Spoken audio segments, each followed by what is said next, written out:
வாங்க ஒரு பாசிப்பயிறு எப்படி கடையிறதுன்னு பார்க்கலாம். ஒரு கப் பாசிப்பயிறு எடுத்துக்கோங்க. கடாய் நல்லா காஞ்ச உடனே அதை போட்டு சிம்மிலே வச்சு கொஞ்சம் நல்லா வாசம் வரும் அது வறுக்கிறப்ப. அது மாதிரி வறுத்து எடுத்துக்கோங்க.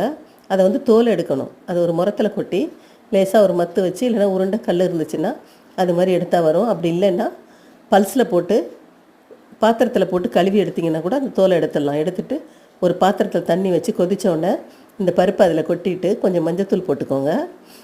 ஒரு நல்ல 20 வெங்காயம் சின்ன வெங்காயம் உரித்து வச்சுக்கோங்க. அதில் 10-15 வெங்காயத்தையும் ஒரு 4 பூண்டு பல்லையும் பல்ஸில் போட்டு அது வேகும் போதே போட்டுருங்க. தக்காளி பழம் 2 போட்டுருங்க. போட்டுட்டு அப்புறமா வந்து நல்லா வெந்ததுக்கப்புறம் அதை உப்பு போட்டு கடைஞ்சி விடுங்க.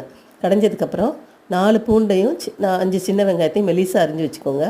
ஒரு 2 ஸ்பூன் நெய் விட்டு பூண்டை நல்லா ஃபஸ்ட்டு போட்டுட்டு ஜீரகம் போட்டு பெருங்காயம் போட்டு தாளிச்சிட்டு 1 ஸ்பூன் மிளகாத்தூள் போட்டு தாளித்து ஊற்றுனீங்கன்னா சூப்பராக இருக்கும். பிடிச்சிருந்தா